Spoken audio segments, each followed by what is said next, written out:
start and select from the NES. Yeah. The A and B buttons from the Famicom, and the C stick from the GameCube. Oh, I nice. think this is actually my favorite because it's Is really it? fun to just sit and. I know, That's right? cool. That's Do one I it. wanted too, actually. Is that one? I picked up after I had got those ones for you. I was like, I really want to get myself one too, and then I got myself okay, and ended up being a GameCube one too. It's pretty fun though. So, Which one? What GameCube one? The buttons? yeah, it was the 3 buttons, or the what is it? It's the 3 buttons. If you look at the GameCube, the big button, and then 2 Oh, on the those side. are cool I think. too. Yeah. I asked for these. They make the intro noises for each system. No way. Yeah. There's Yeah. a GameCube one I want, and then there's a DS one I want, a 3DS one, and then they actually have a Wii menu one. Yeah, and they're all blind bags. They're all blind or bags. blind boxes. But I was All happy really I hard got to get. 3 different ones. So Yeah. I was happy I got 3 different ones. And they were put in like Uh-huh. generation packs. So like that section was I think the 2000 ons, and then there was like another set was like it would have been like the Nintendo, the Super Nintendo game, or N64. Yeah. Y'all done? Yeah. Yeah. Sorry. Sorry, Jess. About this one that says we'll be Yeah, right I was back. Did we change the intro? This is so long. We're ready to go. Here we go!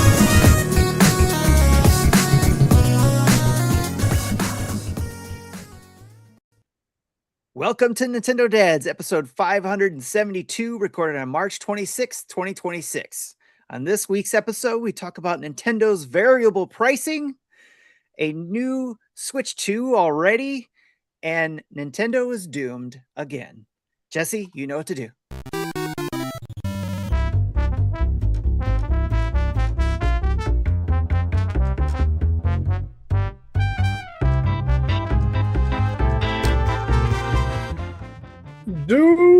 Doomed, I say. Apparently, that's what everyone's saying on the internet. As we enter into episode 572 here of Nintendo Dads, it is March 26th, 2026. And according to my watch, Nintendo has lasted years longer than it's supposed to. Rumors of its death have been greatly exaggerated in the past, but this new Nintendo news is surely the nail in the coffin.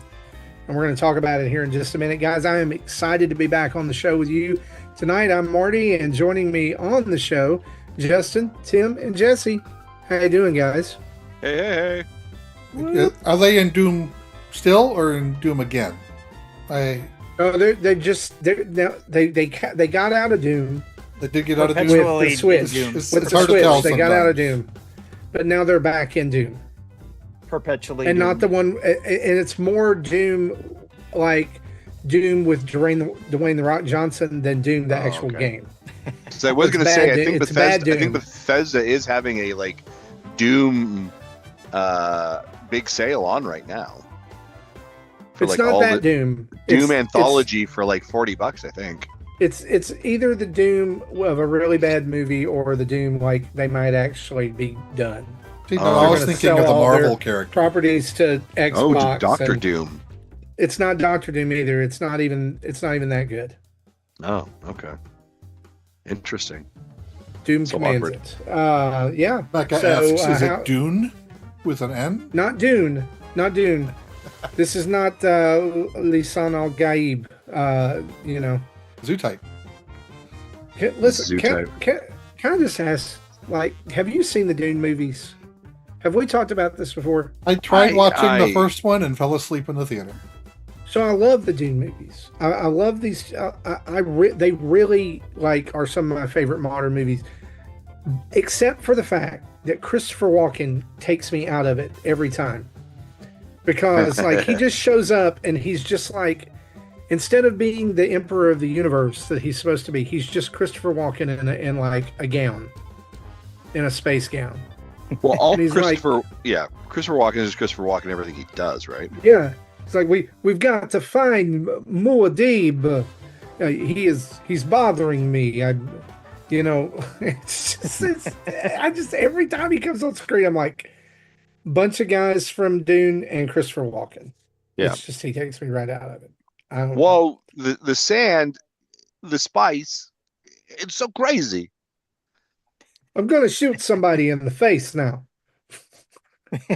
I love it. But not don't give me the Zendaya. You can't spice. hurt her. You It can't is- do anything. to her Every face. universe has to have a Christopher Walken, so Yeah.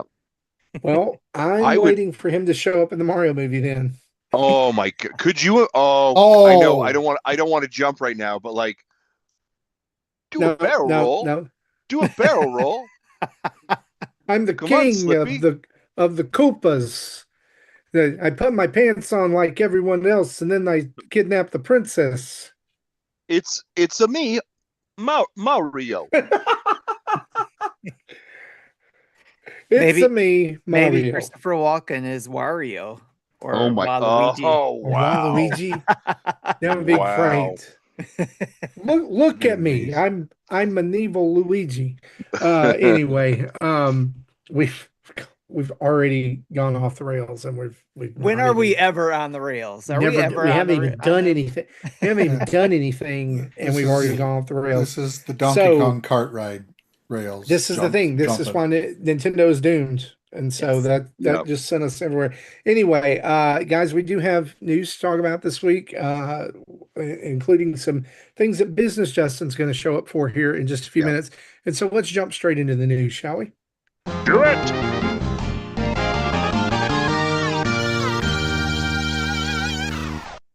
All right, the news and the ad-free version of this podcast is brought to you by all of you over at patreon.com/Nintendo Dads, as well as those who are subscribers via Twitch, who, if you are an Amazon Prime subscriber, you get a free Twitch subscription every month. You get to throw that our way. You get access to the Discord, as well as for as little as $1 a month, you get the ad-free feed. You get access to the Discord. You can become a friend of the show and sponsor the news. And we want to say huge thanks to all of our patrons over at patreon.com/Nintendo Dads, as well as anyone who subscribes to us, either on YouTube, Twitch, whatever.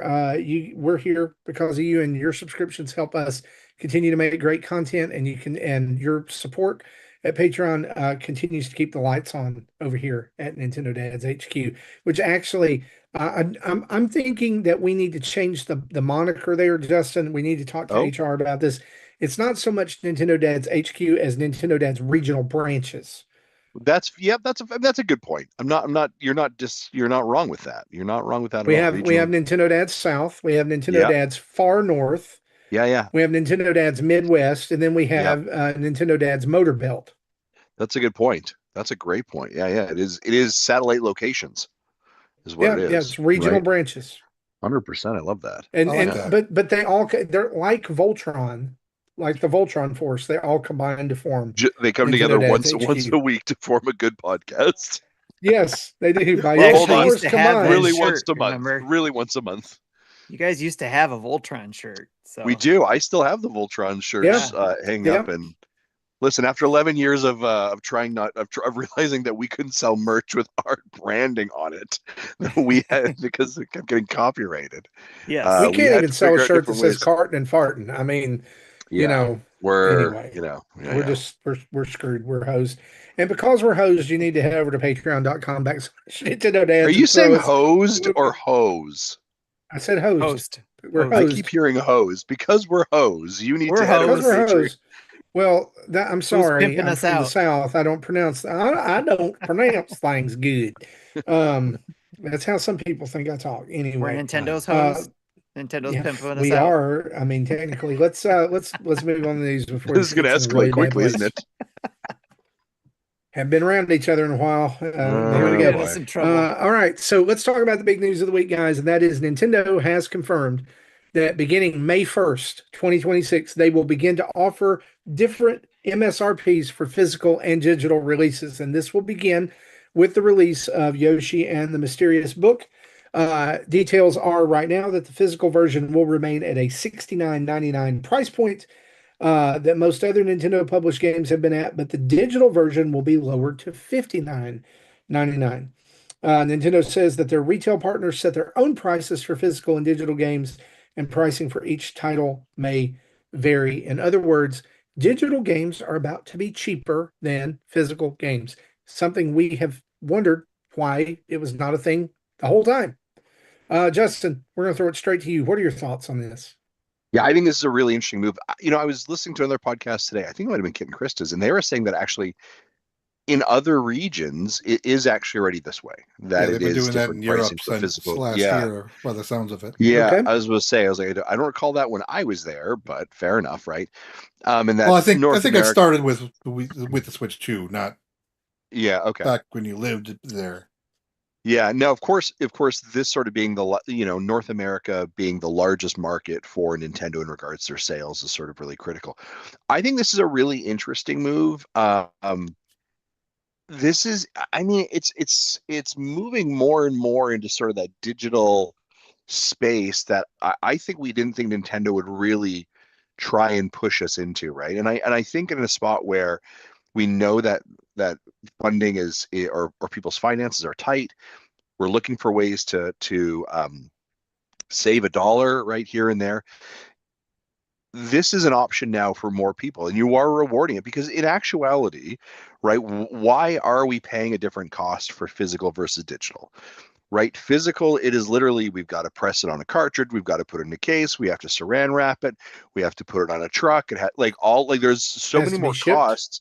Yeah, there's a lot of costs associated with physical, so the margins are probably even lower. Let alone then it shows up on a brick and mortar location. They get X amount of profit off of it as well, a portion of it for being on their shelves.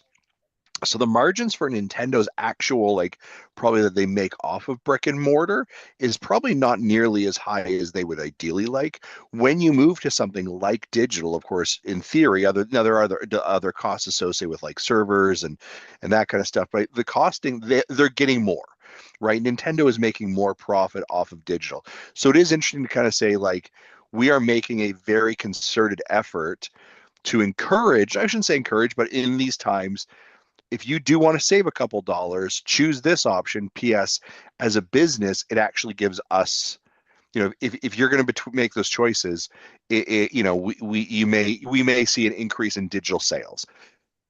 Brick and mortar folks are probably not happy with it. The other interesting thing I think about this is that, like, we know that the rhetoric or the commentary especially is that, like, Nintendo fans are very, very, very much that they want physical media, right? That is something that is I think between the three, Microsoft, Sony, and Nintendo.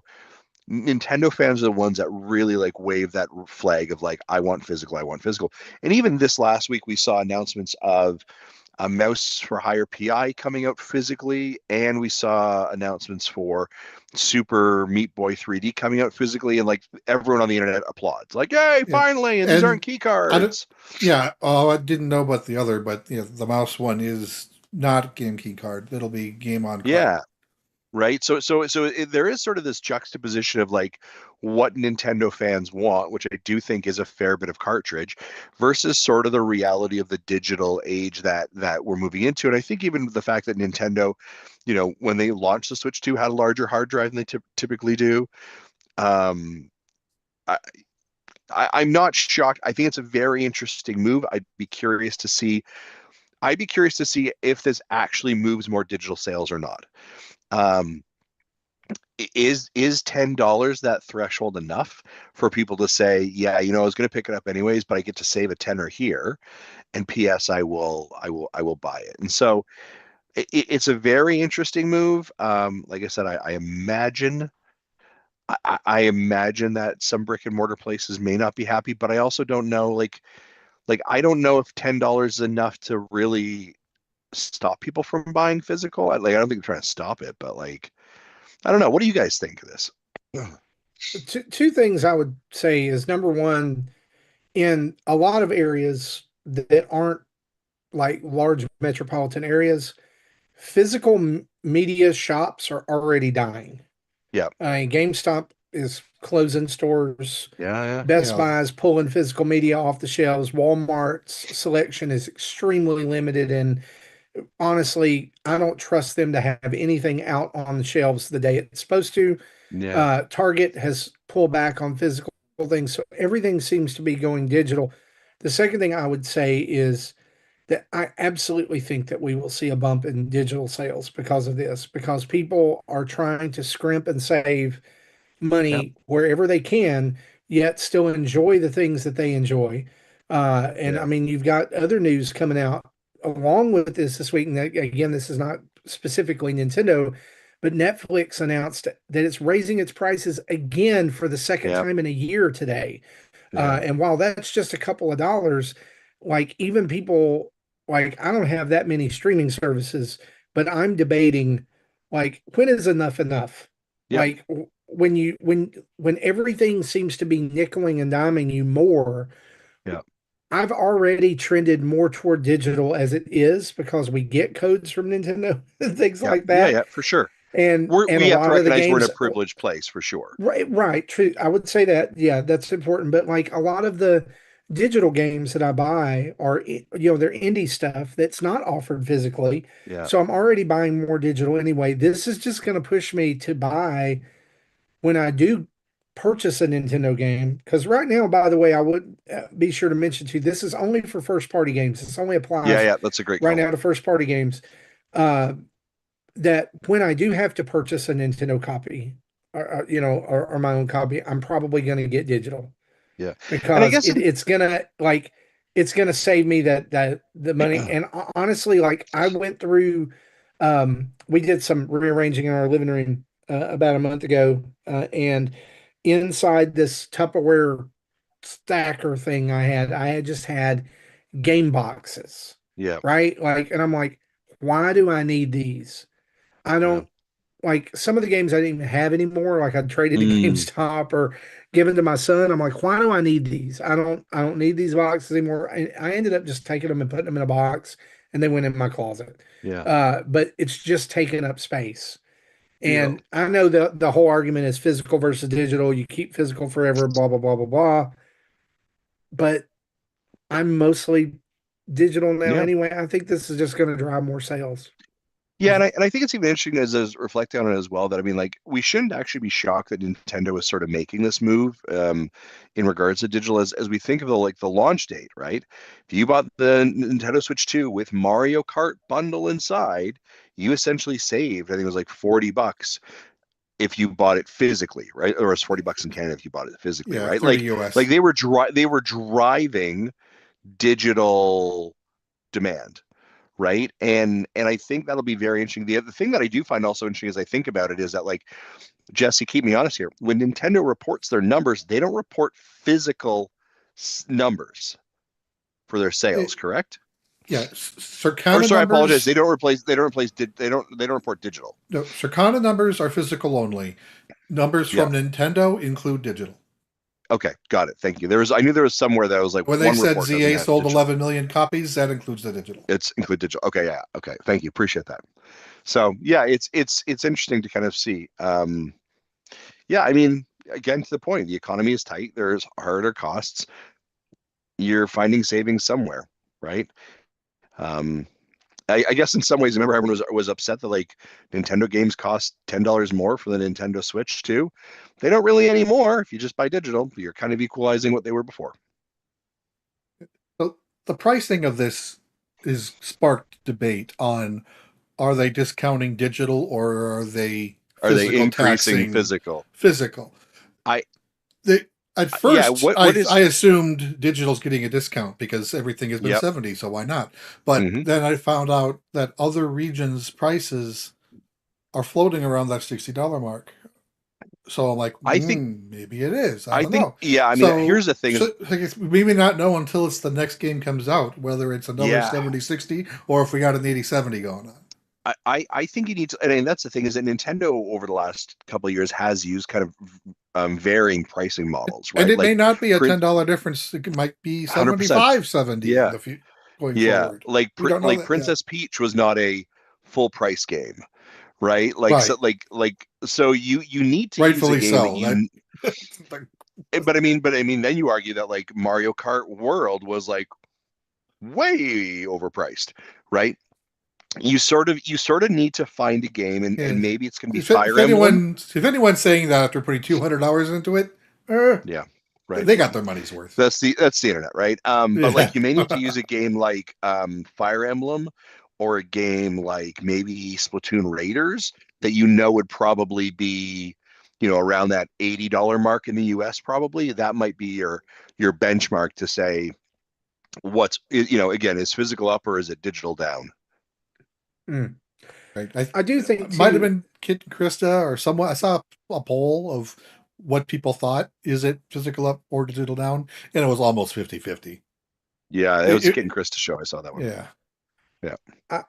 I do think that the negative that I see coming from this is that this is just going to fuel the fire more for people who, like when Metroid Dread came out, if you remember the whole, this isn't worth $60. This isn't worth $70. This isn't worth, and the digital proves it, and people are going to say that. And I'm like, I don't know,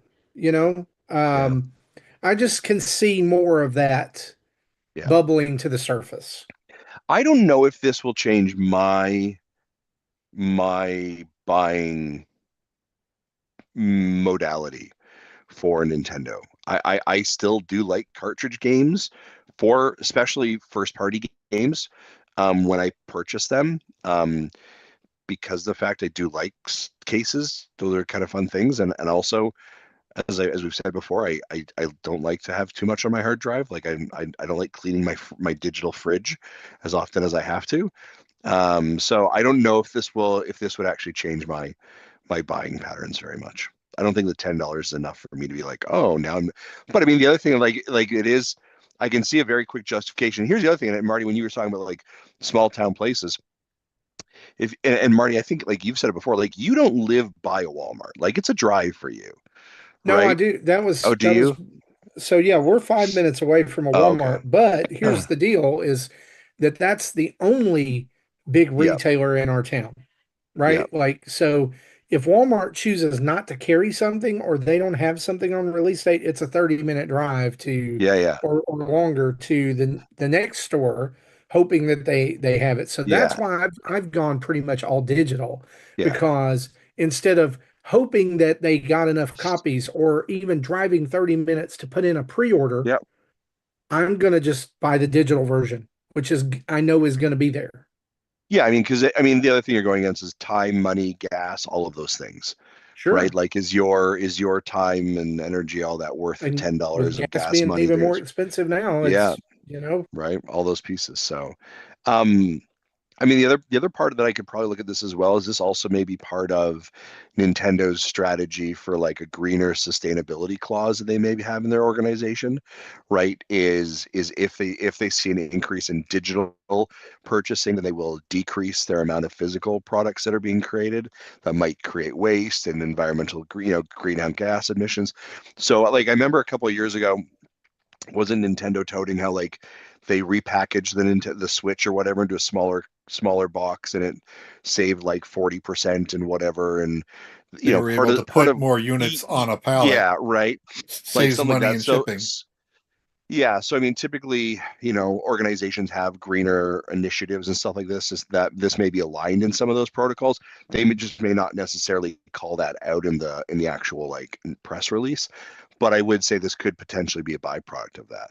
I also think it's really ironic that we're having this conversation after like Pokemon Pokopia was really difficult to find after its release week because everywhere was sold out of the physical version, and it basically said to people, then you have to buy digitally. Yeah. One other aspect of it that I thought of too during this is that although it may not affect me as much now, it's going to affect people who, if this happened now, like say 5 years ago or even 10 years ago, when I was buying games to share in the household more often, and especially those games, like say if this was Animal Crossing and I wanted to buy this for all the family, that's an extra $40 potentially. because I bought 4 copies for 4 different people in the house. Yeah, like back in the DS days, I would buy 4 copies of Pokemon that came out. So one for me and one for each of the kids. Right. That's going to be a new issue for even just the one game that you share around the house. You know, that's $10 more. Well, again, we do have the now virtual card, but still, I was going to say, do you think that the rise of game share has been one of Nintendo's ways to try to combat that? It's like, oh, we know prices are going up, but now you can share the game if you have that one cartridge and everybody has a console. Maybe not initially, but it certainly helped prepare that argument, let's say, for, we know why people want physical, because one reason is to share. Now they made it easier, supposedly. So I know some people still find it difficult, but in your scenario too, I just remind you that that's assuming that they're raising the price of physical, right? And that the price of physical is not being sustained at exactly what it is, and really the digital is the discount, right? If you would. Correct, depending on how you look at it, but it's still $10 savings either way, and then you're going to be figuring out whether you want to go digital or not when you're trying to save the money in the family. To speak to that, Nintendo has confirmed to IGN that the cost of physical games will not increase, but digital versions will be, quote, slightly cheaper. Slightly cheaper. Yeah. So there you go. There's your answer. So this is the actual quote. The cost of physical games is not going up. This means that when Nintendo sells digital versions of Nintendo published games exclusive to Nintendo Switch 2 to consumers in the US, those prices will have an MSRP that is lower than their physical counterparts. Yep. Retail partners set their own prices for physical and digital games, and pricing for each title may vary. So in other words, what they're saying is, if you buy it from us, it will be cheaper digitally. Yeah. But if you go down the road and you buy maybe even if you buy a download card, the download, it could be more expensive. It could be the same cost as the physical version, depending on how they price it. Right. It's a good point. It's a good clarification point there. So what I think the bright side of this is lower digital prices and a promise that physical games are not going up. Yeah. Now there will still be quote unquote variable pricing. Yes. Right. You're still going to see some $79.99 games, some $69.99 games. But I don't think that we'll see any $59.99 Switch 2 exclusive games from Nintendo. I think this maybe is confirmation of that $69.99 is the new low tier. Yeah. Because $59 will be for digital and under. Anyway, let's just, a couple other Nintendo Switch 2 related news items that we do want to get into is Nintendo apparently will create a revision of the Nintendo Switch 2 with a replaceable battery for the European Union following right to repair legislation. And so if you're not familiar with this, basically what this legislation is that it was a regulation that was originally introduced in 2023, and companies have had until February of 2027 to put into place. And the regulation basically is that you have a quote unquote right to repair your device if you want to. So making electronic devices that are hard to get into, like to get to the battery or to get to, some easily manageable components, mainly it's related to the battery. They can't do that anymore. All right. So like sealed phones or things like that, you have to be able to have like a battery compartment to switch the battery out. And so so Nintendo is going to have to comply with this in the EU. And so there will be a revision to Switch 2 that will also come with new versions of the Joy-Con 2 controller, because they also will have to have replaceable batteries. Oh, I guess, Yeah. So all devices with lithium-ion batteries will have to have battery covers or battery compartments.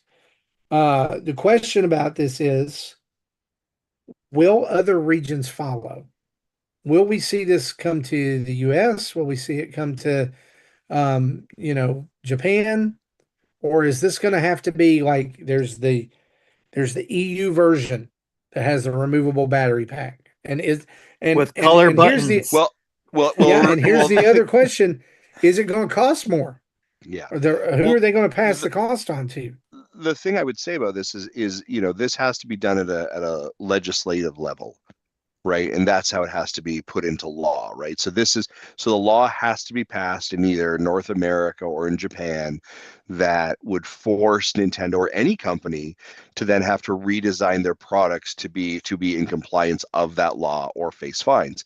So unless this is being discussed in North America or in Japan, Nintendo won't change they won't change what they're offering. It is possible. I'll say this highly unlikely, but it is possible that, say, Nintendo doesn't want to have now 2 manufacturing paths. They still want to stick with 1 manufacturing path, so that new model will eventually get worldwide. It probably depends on, what this plant is dedicated to EU, this plant is dedicated to North America. That's exactly it, Jesse. It would depend on the plant, right? Essentially, and where it is, right? Like if you have, because it definitely splits the market, literally. Yep. For having to modify their manufacturing. So it's possible they may want to just say, this is for everybody. Again, I think it's highly unlikely, but that's a possibility. That was more along the lines of what I was alluding to about other regions coming on with this, is that why would they not do this for everybody? Just change the way it's manufactured and allow it to be, and then you don't have 2 separate things that you're now having to maintain. And then they can just make extra money selling extra batteries. There you go. It's more revenue for them. You remember when the Wii U got a larger battery? I do. I bought the larger battery. I did too. I did also. I just wonder if this. Look, the gears start turning. This is part of the master plan. Albeit the original battery did have a lot of empty space. Yeah. Yeah, we're gonna sell a larger battery for Nintendo Switch 2 now, since it has a removable battery compartment. It's what's interesting if they can keep it the same footprint, that's definitely possible. But again, the more the charge, the bigger the footprint it may have to be. Yeah, and so there's probably not a lot of wiggle room going on in there right now. But Justin is right that this probably would be more of a legislative thing than they're going to continue as long as they can in other regions until they're forced to. But who knows? They may surprise us.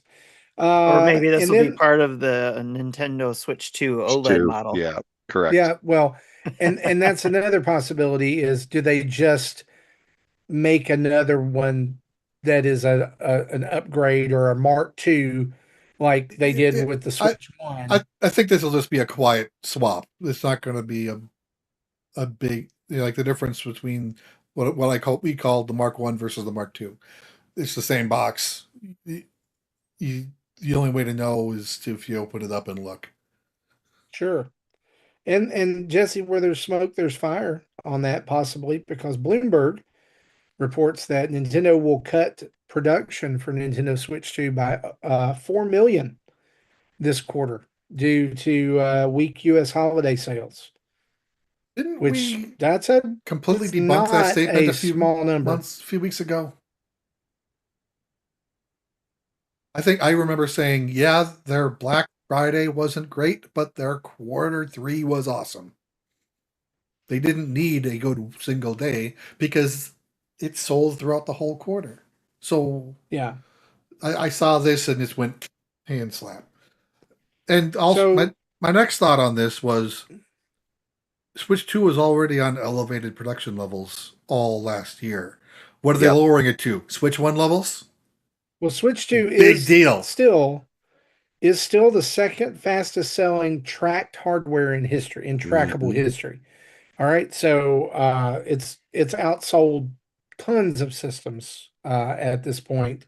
still. And another thing to note is this production cut has not been announced or confirmed by Nintendo yet. Yeah. I don't know if they would or not. But first week in May, they will tell us their projected sales for the 2027 fiscal year. Sure. Following this news, their stock or their share prices dropped as much as 6.3% in Tokyo, which wiped out any gain that they had gotten from the recent success of Pokemon Pokopia, based on a rumor. Yeah, I don't take any stock price changes due to rumors, because they'll remember, Pokemon Go launched, stock price went up, and then someone realized they only own 10%. Stock price went back to normal. It's stupidest little thing will adjust stock prices. It'll always balance out at the end. I think the other thing to keep in mind here is that Nintendo did a really good job stocking up and ensuring that Switch 2s were available at launch, right? They had a high production rate. They had a large amount in stock and in stores. Now, interestingly enough, though, if you scroll through Twitter, I've been seeing some photos already of people who are like, I'm at Walmart and there's 0 Nintendo Switch 2s available, right? So do you know how many videos I saw of people spontaneously going out unwillingly, but they wanted Pokopia so bad they went and bought a Switch 2. Yep, they 100%. They were holding out, and then they just saw how well, how much fun people were having Pokopia. They went and bought it. I saw so many videos of people doing that. It's crazy. Yeah. So I don't know. I'm very much like Jesse on this. Switch is not doomed. They have a healthy number. They will have met or exceeded their sales expectations. We're going to hear that information soon, right? They had a very strong year, but again, I mean, you also have to remember that it was a little bit of a maybe quieter holiday because I don't know, this is a big thing is that is there the console selling game? And I think until Pokopia, people were still very much on the fence about it, right? And Pokopia is becoming a major seller and a mover. I think, you're going to have your Zelda, your Mario, some of those games will help move it. You had your initial boost at the beginning for hardcore fans. But yeah, I mean, ultimately it is the software that drives the hardware, right? So Nintendo has to create a solid second year for that. And the fiscal Q4 quarter traditionally is the slowest quarter for hardware sales. So 100%. If they're comparing that to Q3, Q3 is your holiday season. Yep. That's your busiest. You're comparing your busiest to your weakest. That's normal. Don't be alarmed. The speculation is also they compared it to the first holiday for the Switch, and we're thinking that it was going to be low. But again, we didn't get any official numbers, so it's just all analysis. Yeah. Yeah. So, well, obviously Nintendo's doomed, right? They're doomed. There's so much here that they're having to cut prices on their digital games. They're having to make battery compartments. They're cutting forecasted hardware sales. They're doomed. I tell you, doom. And on that note, let's talk about game releases because there's a ton of them. They're not doomed, guys. Here we go.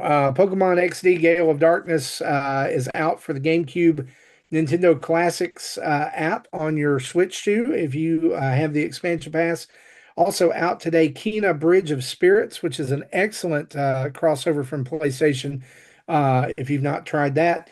And also the Super Mario Brothers Wonder Nintendo Switch 2 edition plus Meetup in Bella Bell Park is out today as well. We'll have a video up on that very, very soon, showing you a first look at that. Out tomorrow, as you listen to this, there'll be the 27th, the Marvel Maximum Collection and Mega Man Star Force Legacy Collection, both out on the 27th. Again, Maximum Collection Marvel includes the X-Men arcade game. So if you were a fan of that from the early 90s, you want to keep that on your radar. And then out before the next episode, South of Midnight, which Justin has been playing, and he'll have a video up of pretty soon. Legacy of Kain Defiance Remastered. That's Switch 1 and Switch 2. Both of those games are out on the 31st, and then the Super Mario Galaxy movie, it comes out next Wednesday. Are all of us seeing that before the podcast next week? I am. I believe so. Wednesday. Yeah, I believe we're Wednesday. Yep, Wednesday. I have day one tickets. Awesome. We'll be able to talk about it then. Cool. Also out soon, Pokemon Champions has a release date now of April 8th. The Super Mario Galaxy 1 and 2 themed Tetris 99 Maximus Cup runs April 30th April 3rd through the 6th. Tomodachi Life Living the Dream is out on April 16th, and there is a demo available of that right now if you want to just go crazy. You can't go crazy on it, but we'll talk about that later. You can. Oh, you can. All you have to do is go to X and look at some of the debauchery that's already out there. Oh, I see what you mean by that. Okay.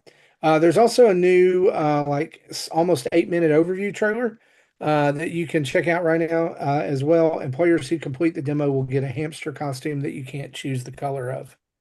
What the heck? Anyway. Also, don't forget Pragmata is out April 17th. That's moved up from its original date.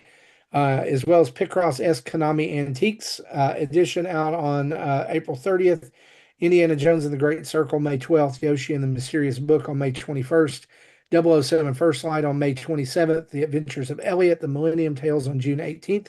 And High on Life 2 has been delayed till July the 1st. And Yacht Club gave an update on Mina the Hollower this week to backers. And they said they are basically in the final bug squashing stage, and they're going to submit it to online platform, to publishing platforms, and there will be a release date announced after that. Also, Minecraft Dungeons 2 was announced this week, coming to Switch and Switch 2, and the Shenmue 3 Enhanced is coming to Switch 2 in Q4 2026. So, don't forget to check out our YouTube channel for lots more first looks and new releases and all kinds of things like that. So, that being said, I want to pause right here to say this. We're about to cross into spoiler territory. All right? We're about to cross into spoiler territory for the Mario movie. And if you do not want to be spoiled, then you're probably going to want to skip. Well, we'll timestamp it. All right? We'll timestamp it. We'll tell you. But you're going to want to skip a significant portion of the show right here. Let's discuss, shall we?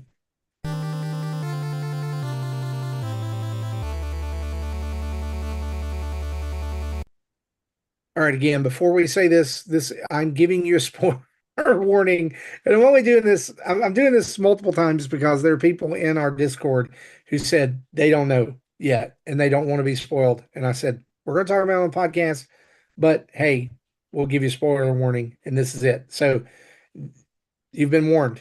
All right. Okay.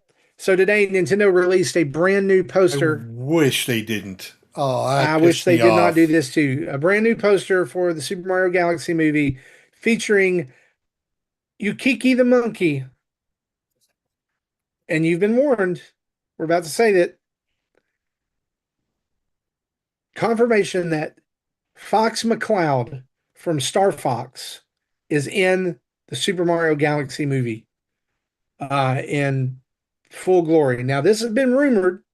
This has been picked up by Eagle Eye fans in some of the previous teaser footage that they said, we think we see, like the edge of Fox's jacket or the side of his breeches or whatever. But this is a full-on, not only is it full-on view of Fox, it's a, I would say, and correct me if I'm wrong, guys, this is a full-on view of a redesigned Fox. It is very movie-fied version. Similar to, I'm not surprised. Similar to what we got with else. Donkey Kong, right? Yeah. Similar to what we got with Donkey Kong in the first movie. Yeah, Mario's a little different. Peach is a little different. Rosalina's a little different. That shouldn't be any surprise. And before you sit out there and you're like, oh, no, this is AI generated. This is whatever. This was confirmed via the Super Mario Galaxy movie social media accounts, Nintendo social media accounts, IGN social media accounts, several verified accounts shared this image. In fact, if you're out there and you haven't seen it, I don't know how you didn't see it. All right. But Jesse, let's talk about this for just a minute. You and I are on the same page here. I really wish they had not shown this. That would have been a great, he shows up, wait 3 seconds for the applause and keep going. That would have been a great moment, but now it's already, that's been shot. Well, like, Tobey Maguire Spider-Man showing up. That was a good scene. Yep. What are your thoughts, guys? Rest of you. I kind of wish they hadn't shown it because I think you lose a bit of a pop. But then I also wonder if they're showing it because they are hiding something even bigger. I really believe. Okay, this is one of the cameos. That's what I'm saying. This is one. Yeah, like I was surprised they even did Mamu. The Wart. Yeah, Wart. Oh, to me, he's still Mamu, but the chatter online has been so heavy about Fox. This is one that I feel like they say, okay, we can give that away, right? We can give them that one. But when Samus shows up, or when Kirby shows up, in the post-credits scene, which I'm not claiming any knowledge here. I'm just saying, Smash Brothers teaser. Oh, absolutely. And add that to the fact that I don't know if you guys know this, that Pikmin are showing up in the Super Mario Wonder update. Yeah, we talked about that when we saw that trailer came out. Not only only are the glow Pikmin showing up, but someone has found a red Pikmin in the game as well. Something is up. Arlo's reaction video to that was awesome. He showed the Wonder trailer, just like everyone else did. Where it shows all the characters. And then he freeze framed it, zoomed in, then he came out in his fuzzy face and says, "Do you see this? Am I imagining things?" Yeah. No, his reaction was awesome. Pikmin are in there too. So we already know that there's going to be other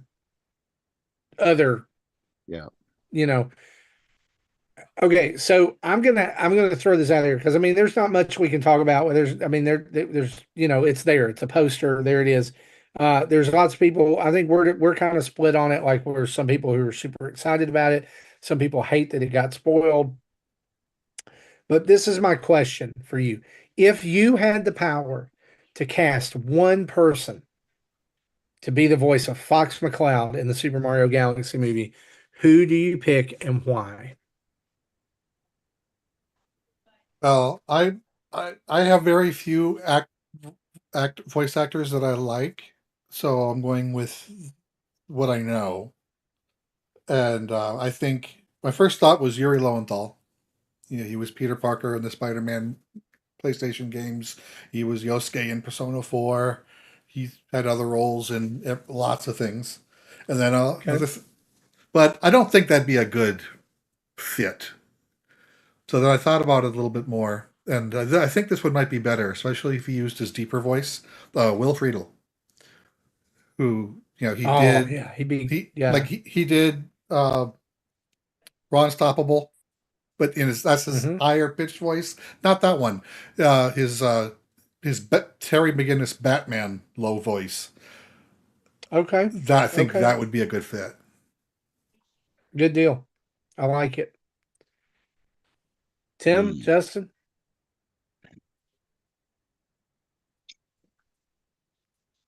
After seeing Project Hail Mary, I would say Ryan Gosling. It's Fox McCloud. Okay. I'm going to go with Nick Offerman. Who's that? That's great. He's Ron Swanson on Parks and Rec. Ron Swanson from Parks and Rec. I need all the bacon and eggs you can have right now. Never watched that one. Roll. Slippy, do a barrel roll. Oh, I got a better one. Jason Sudeikis.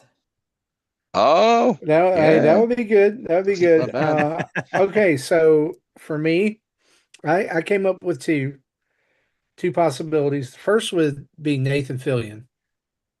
Okay. Yeah. Be okay with that's that. a great one. Yeah. And then the second one would be Bill Pullman. Oh, okay. All right. Okay. Yeah.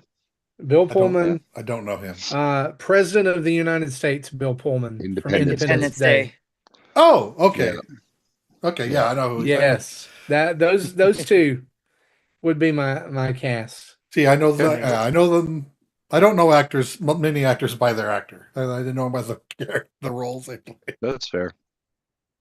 That's fair. Yeah. Good picks. Good picks, guys. Yeah, I mean, I don't think you're wrong, Marty. I do think we're gonna see like if we have Star Fox entering, he's coming in a ship, it's space.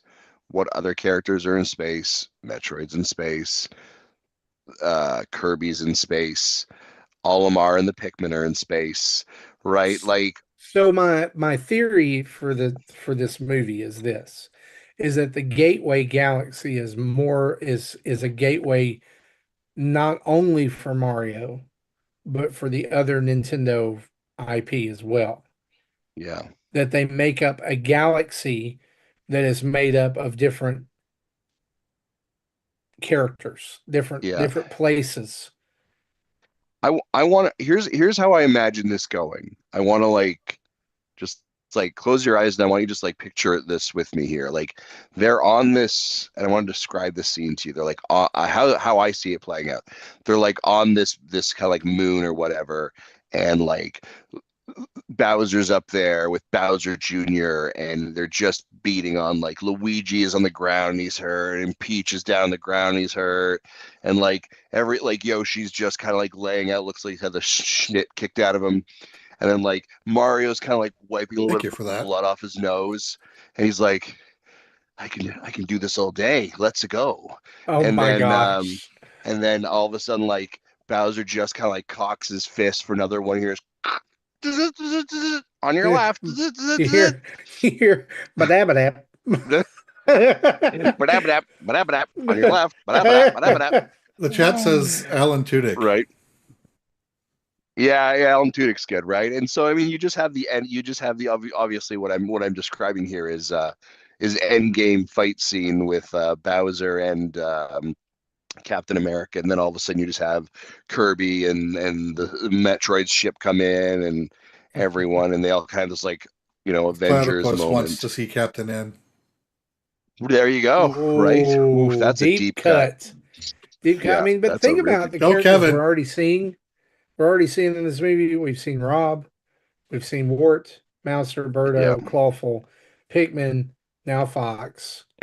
They're throwing the kitchen sink at this thing. I just want and then that's on top of elements from Mario 3, Mario 2, Mario World, Mario Wonder, Mario Odyssey. What are we doing here? All right, we're exhausting the entire Mario catalog in one movie. Mario, yes. And then, and then now we're adding in Nintendo Plus. Right? Yeah. So, Mario plus extra. Yeah. All right. So, I love the suggestions of voice actors. I can't wait to see this movie. I can't wait to see it next week. And that will be the end of our spoiler talk, Jesse, if you want to timestamp that right there. And as you do that, why don't we talk about what we've been playing? Do it.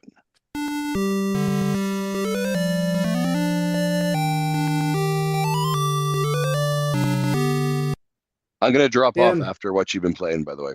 All right, Tim, you're up. So I've been playing kind of more of the same. There's a couple new ones in there.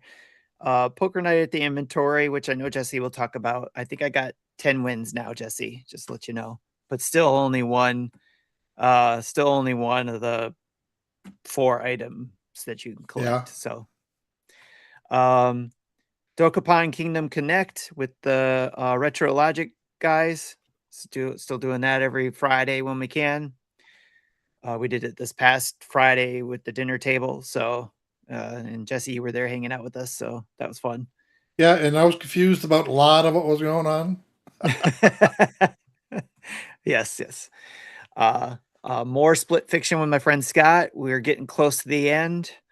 We're in the subconscious part. If anybody's familiar with split fiction, we're in the subconscious area of the game. So I think we're getting very close to the end.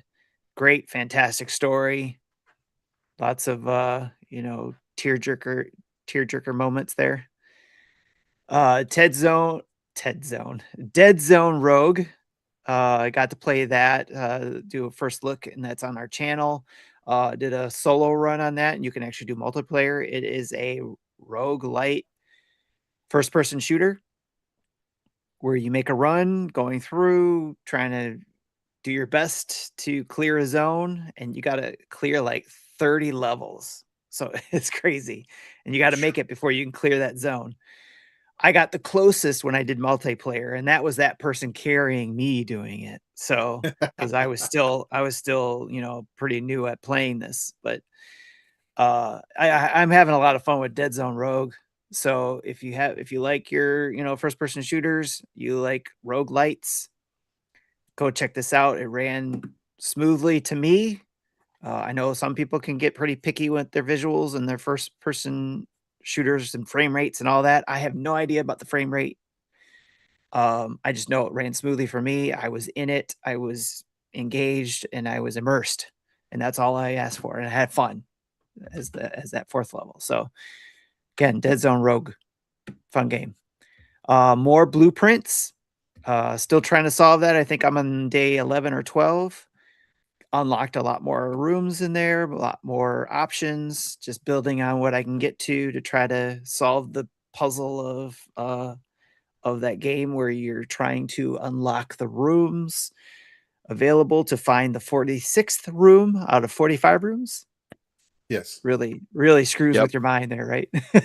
So getting closer.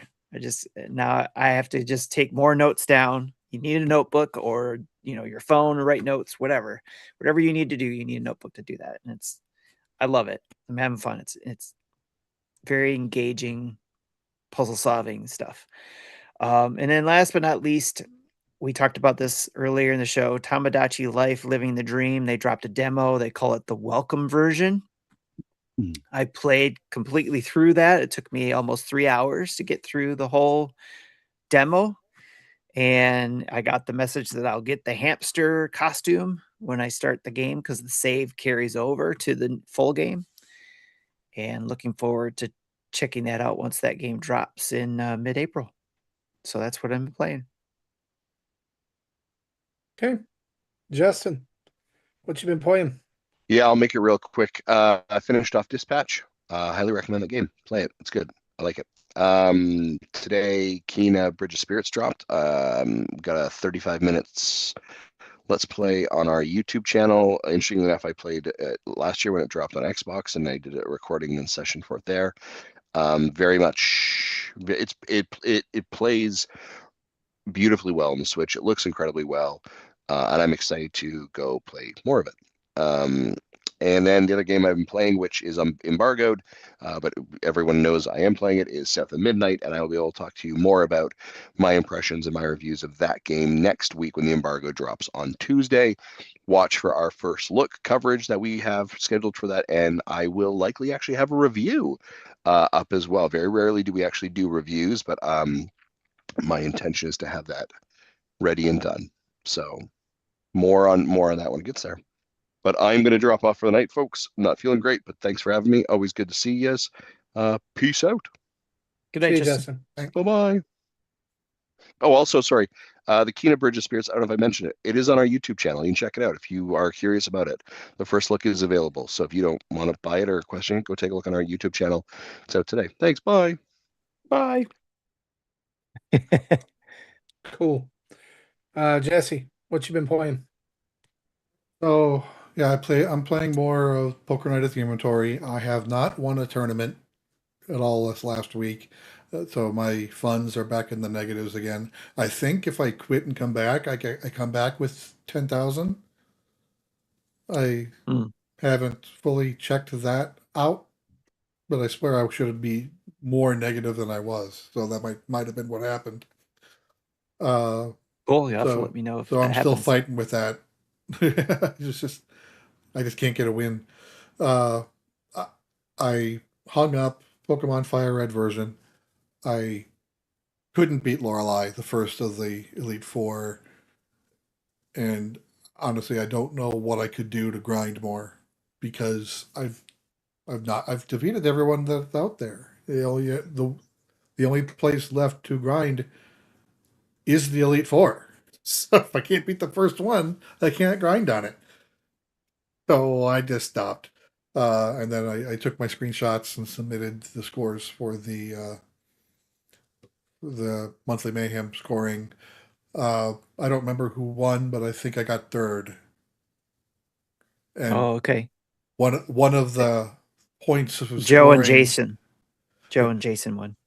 One of the points of scoring was how many times you took a screenshot and posted it on the Discord. I got first place in that. I had over 30 posts. And there was one where one of them is he had certain Pokemon that he was checking for. I think it was like, was it 6 or 7 different ones? And I think some of them were hard to get. Some of them were version exclusive. So, of course, we didn't know which ones he was looking for. So, and probably very few people did trading at this stage still.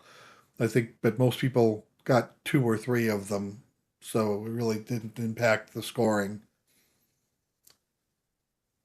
But yeah, and so yeah, I'm done with that. I haven't touched that in a bit.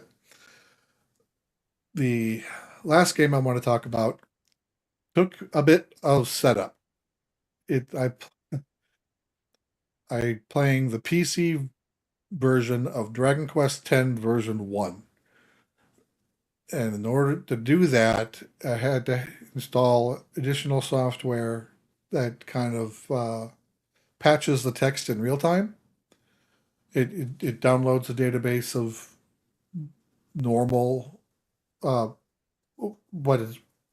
would normally show up in your text boxes, and then have an English mapping automatically set up for it. Anything that isn't in the database is AI translated through your API of choice. You can choose Google Translate, which is not the best option. The one that's recommended is called DeepL. That's one I did set up. It does require a credit card to make an account and to get your API key, but it doesn't charge you anything if you set up the right account. You're able to set up a developer account with the free version. Even they still need a credit card to validate that you're not a bot. Just getting a free API key, but again, it's they're not going to charge you on it, and it's worked pretty well. I tried using Google Translate to find the kanji for something close to Laffer, and what Google Translate translated as Rafa ended up being completely weird in DeepL. But it comes with, for names and town names, I'm able to put in the key value pair of the Japanese text to the English text that I want it to say. So I was able to make it say Laffer instead of Rafa or whatever the hell DeepL did to my name. I did a live stream about 2 hours, so that's out on the channel if anyone wants to watch. Originally, I didn't have DX Clarity running, or DQX Clarity running. That's the app that does the translations. So it was giving me everything Japanese, and when I realized what was going on, I exited the game, launched it again. The reason why it wasn't running, I found out after the fact, is if you have to start it before you start the game. When you exit the game, DQX Clarity will stop running. Even if you tell it exit back to the login screen. So you still have to start Clarity again. Otherwise, you won't get the translations. The first 2 hours is a prologue, which is just done in a single player instance, so you don't have to worry about any other people. You create 2 characters, create a character for yourself. It has to be human. It can be male or female. And then you create another human, which is your sibling. It could be an older brother or older sister, or younger brother, younger sister. So I set up, a female human for me, Laugher, and another a younger sister, which I called Kimmy, which you can put it in through Google Translate to come up with kanji for it, because you have to put in your name as kanji. You can't use English letters. So I was able to play the first 2 hours, beat the boss of that, which again, this is prologue, so it's going to be I'll spoil it. You end up dying, but before you die, you're able to save your sister by sending her through a hidden talent you didn't even know you had. You sent her off somewhere. I'm sure your sibling will come back at some point in the story. I just don't know when or how. But you are then sent to what then is the main character selects creation tool. We're able to pick 5 different races. I picked an ogre female, which in this world there is an ogre female, which also happened to have been named Laugher, who died, and my soul takes over her body, and that freaks out the town. When so, but at that point, now you are online. You can see other players. I think, yeah, I was thinking the towns might be instances, because I don't remember if I saw other people running around in towns or not. But definitely when I went out into the fields, I could see other players. And there are some, and then at that point you pick a server. I think there's 30 some servers. From what I've researched, server 33 is where a lot of English people will congregate. But to start with, I picked server 9.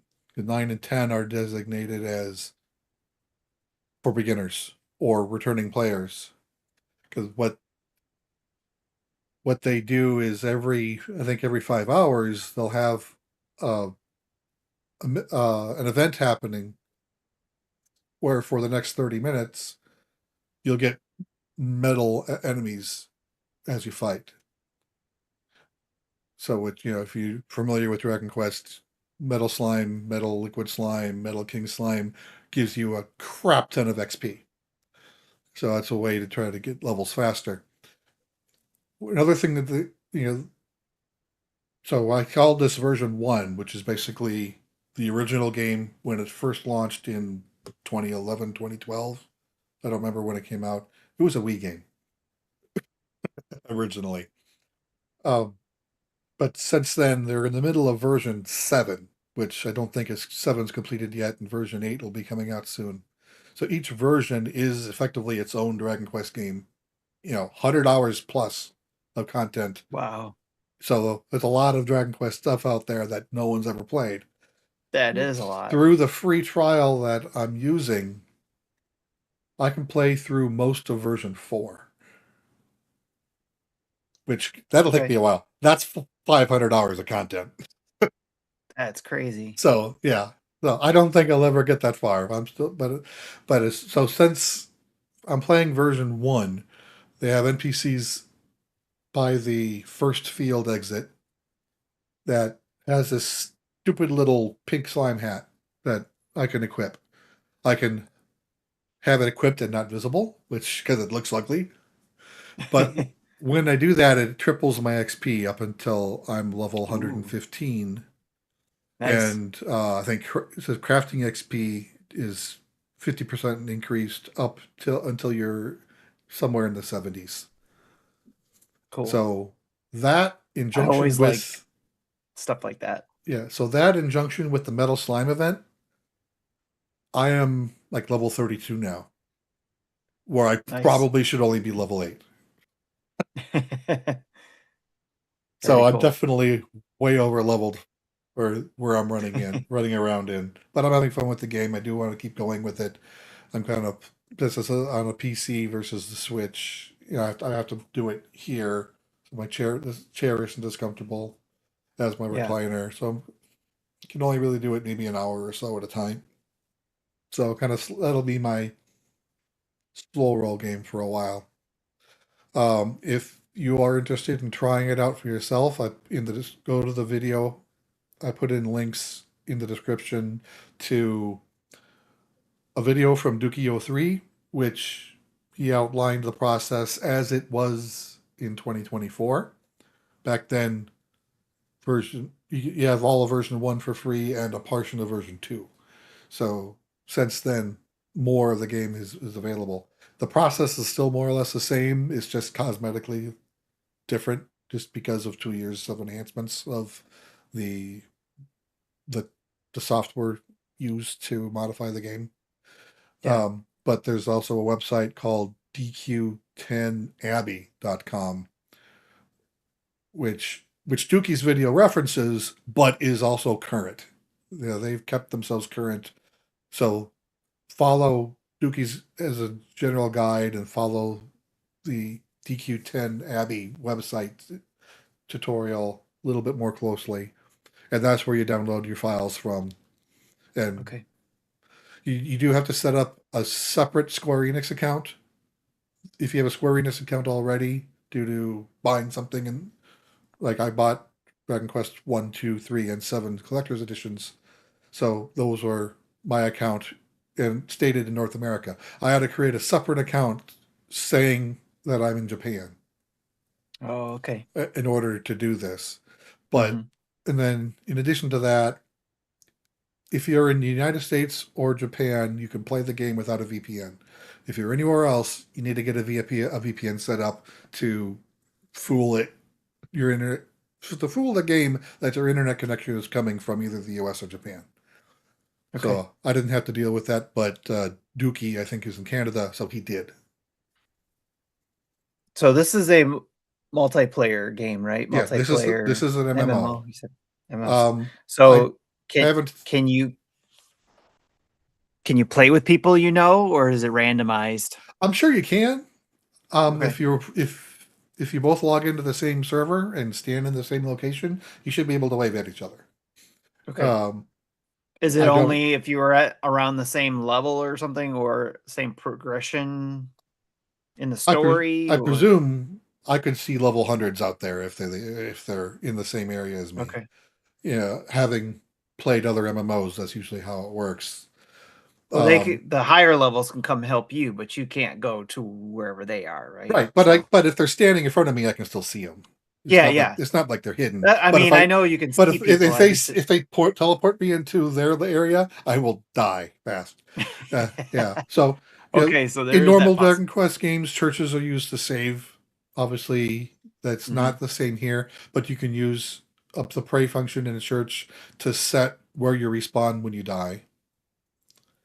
And then you also have a zoom stone. I presume you can get more than one, but right now you only have one at the start of the game, and you're able to set that to location of a town or other locations. If you see a big giant gem, you can set the zoom stone to warp there, so you can use that as a fast warp out to go to whatever location is keyed to. So I'm headed to a new area, so I keyed my death respawn and my zoom stone to the new area when I got there. Okay. Yeah. So yeah. Trying to think if there was anything else I wanted to mention. Oh yeah. I when I did the 2-hour stream, I did it all on mouse and keyboard. I didn't like it, so I found my old Xbox controller and was able to get things working. I had to invert my X-axis controls and speed up the camera movement on the right stick because it was really slow. Found out that the button used to back out of my controller doesn't work half the time. So I ordered a new controller to replace it. Hopefully that fixes that problem. But I'm liking it better with the controller versus the keyboard. Nice. And I don't know how to talk with other people, how to group with other people, how to guild with other people. I'm sure there's ways to do it. I just don't know how to do that. That's probably something I may look more into when I migrate to the server 33 when I'm done playing with 9. Apparently, how many people did you get interested in when you were talking about it either in your video or in our Dragon Quest channel? I think there's at least 2 or 3 people who are thinking about doing the same thing. One of them actually already set it up. A few others are thinking this might be their summer game that they play. So there's interest in it, which makes me happy. Maybe you can start a guild then with them. That's possible. I think apparently when you go to an inn in the city, you're able to change your server if you want. So at that point, I can change my server from 9 to 33 or whatever other server I choose. But I'll probably go there. And then I'll look into more of the multiplayer. But it sounds like most of the game can be soloed. And when you reach a boss fight, you're given 3 options. You can either do normal mode and get 1.5 XP. Hard, where you get double XP, where you'd want to do that if you are grouping. Or there's an easy mode for normal for 1.0 XP, which the first boss I did, since I was figured I was already over leveled due to the slime event or the metal monster event, that I just did normal and didn't have an issue with it. You do start out just by yourself, and you are basically given 3 random NPCs to party with. You can't control their gear, their actions, and they don't XP. But they are what they are. They're all level 28s, and I'm 32 now. But I think normally, if I didn't have that metal event, I'd probably be level 8 or 10, and would be growing into those other the NPCs that are in my party. Okay. But, yeah, so I'm having fun with it. That'll be my slow roll game. I think I'll probably do an hour here or there almost every day when I have some time. Nice. Party. All right. So Tim's already talked about Tomodachi Life, the demo. I don't want to talk about it too much. Gives you a taste of the game. Lets you see if you like it or not. Yeah, I just said I played it. I really didn't describe it all that well. Well, I don't think there's any way to describe it. You make Miis and you set their personality, and they do stuff, and you have to feed them, and it's basically what if Nintendo made The Sims. There you go. We got another code for Rogue Prince of Persia, but that was because they want us to promote that it's coming out on on April 10th in physical form. And so I've been playing that. I don't know how I feel about it. Like it's like somebody took Dead Cells and said, you know what, this isn't good unless you're able to run on walls, and that's pretty much it. It's difficult, and so I can't beat the first boss, so it's driving me nuts. And so I'm going to keep plugging away at it. But anyway, that'll be out April 10th physically. Minishoot Adventures, I finished to my satisfaction. There's a little bit of post game content, I guess, that I've not dug into, but I finished it while I was on the road over the last 2 weeks, and I love that game. I think it's probably going to be in a top 10 list for me at the end of the year. Nice. And then Super Mario Brothers Wonder Nintendo Switch 2 edition plus Meetup at Bell Park. I'll have a video up for that on our channel very soon, but just have puttered around in the single player part of it. I did go over into the attraction center or whatever it's called, Attraction Central, and checked out, what mini games were available. It's very disappointing still that you can't play this with random people. Like if you devote a large chunk of your Nintendo Switch 2 update to mini games that you can make game rooms for, why can you not play this with random people? You can play Mario Kart with random people. You can play Smash Brothers with random people.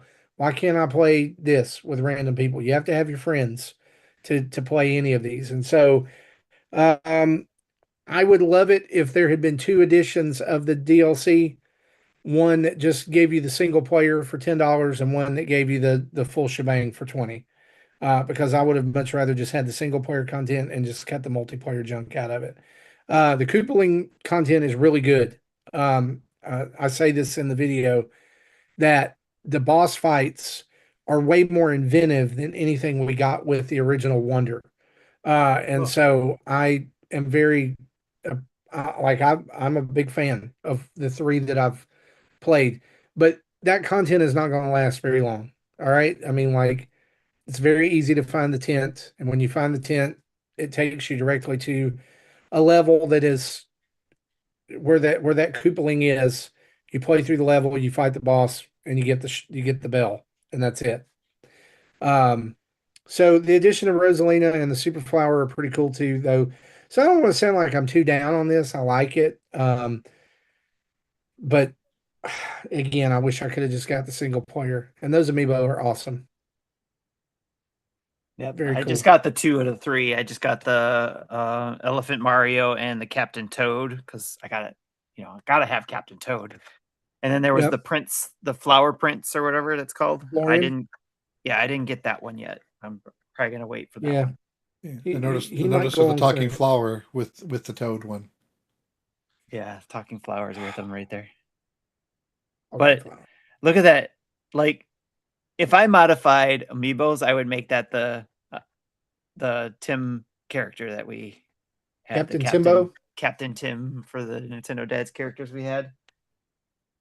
I put a beard on him. I'd buy another one and do that. That'd be cool. Well, that's what I've been playing. Let's turn on the community spotlight to round out the show.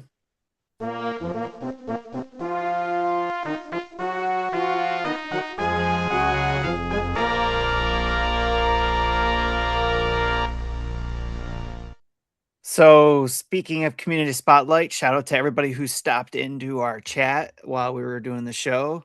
And speaking of chat, Mecha Dragon asked, "Oh, Marty, how's your talking flower going?" The batteries are out of it because it scared my wife while I was gone on my last trip. That's kind of funny. Mine did the same thing. And it scared her so bad she now hates the flower too, and she actually every now and then will give my flower the finger. It is in my office, and honestly, full disclosure, I did take the batteries out of it because the batteries I put in the beginning are actually for our security cameras. They're rechargeable lithium batteries, and I put it in there just to check it out, and I'll put some AA batteries back in there soon. And it's going to hang out in my office. But it's really weird when, like, you're sitting there, drinking your coffee in the morning, and it just wakes up. And it's like, good morning. Good morning. The sequel. Yes. Yeah. And I'm like, it's not a good morning. I have to always mute it because the way my microphone sits from work, it's right above where the flower is. So it'll interrupt. Like, even I have it on low volume, the lowest volume possible. It's still, people will hear it talking if I don't have my mic muted. And it's done that a couple times. And I've had to explain to them, "Oh, I'm sorry, it's my talking flower." And then they're like, "What are you talking about?" And then I have to show them on screen, like, "Oh, this guy right here." And they're just like, "What?" Make him say something now that you've shown him off. Yeah. Oh, I can't right now. He's muted. Oh, okay. I mean, I could just press the button, but you know. Can I talk yet? Did you hear that? It was very quiet. Yes. It's very quiet. It's because of the volume's down. Yeah. It's gonna be take things slow.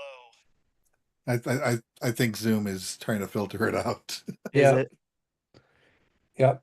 But yeah, there's Yeah, Talking Flower. Okay. That's Talking Flower. So anyways, just a reminder before we let you guys go, we have Extra Life, the tabletop weekend coming up April 10th through the 12th. Again, you can donate, and actually, if supplies are still there, if you donate $30 to nintendodads.org and go to our Extra Life banner and donate $30 to myself or anybody else on the team for the Nintendo Dads team, you'll get a free game. I'll probably set myself up as a team so I can donate the $30 to myself. There you go. Yeah, and you could do exactly what Jesse is. You can set yourself to be a team member and then donate to yourself to make it go to a local children's hospital in your area or one that you know of and benefit that way. It's a win-win situation there. But again, you'll get unlock kids' stories from the past. It is a highly rated 4-point-something game, a tabletop game for families. So it's an escape room game for young players and families is what it says. So give that a go, give that a check out. And it helps our team get towards the goal that we try to reach in November of, I think it's $6,000 this year. I don't remember exactly off the top of my head, but every little bit it helps, but you get something in return. So again, go to nintendodads.org and click on the Extra Life banner, and it'll take you straight to where you can start the donation process. And that's it, Marty. So I'm looking for someone to raid when we're done here, and so I picked someone playing Bella Bell Park, and the new flower upgrade, it just looks weird. Yeah, it is. It is weird. And that's our show. Episode 572. We want to thank you for hanging out with us tonight. And as we close out the show, we want to say a huge thanks to our Patreon producers. That's Dave Erdsberger, Jacqueline Amira, and an anonymous Patreon producer, as well as 100 plus others of you over at patreon.com/Nintendo Dads, where you can join up with the greatest community on the internet for $1. $1. You can't even buy anything at Dollar Tree for $1 anymore. It's $1.25 tree now. We give you a deal. And if you go and join up for a year, we give you a month free. So head over to patreon.com/Nintendo Dads and join up. Also, a special thank you to our 18 plus Twitch subscribers, over 1,400 on nearly 1,500 Twitch followers, and a shout out to nearly 8,400 YouTube subscribers. Thanks, guys. We would not be here if it weren't for you. Check out our website, as they've been talking about, nintendodads.org. Of course, Extra Life's there, but you'll also see our Nintendo Dads family of podcasts and other recommended podcasts we like Star Wars Dads, Mega Dads, Dad Crossing, and the Retro Logic and their family of podcasts. Access to our YouTube videos and tweets and all our social media and everything else is over there too. And you can use some Nintendo Dads merch if it hasn't been taken down yet. And don't forget to check out our sponsor, Manscaped, at manscaped.com, where you can get 15% off your order with the code NINDADS. That's an INDADS. Email us at nintendodads@gmail.com or call in and leave a voicemail for us at 929-25-NDADS. That's 929-256-3237. I want to say a big thanks to OC Remix for the music we use throughout the show. A reminder, wherever you download this in your podcast app of choice, please go give us a 5-star review, some written words, tell people how lovely we are. It just helps push us up the charts, helps more people find the show, and makes you a better person in the world, thus a better place. So, for me, for Jesse, for Tim, and Justin, we'll see you next week. Bye-bye.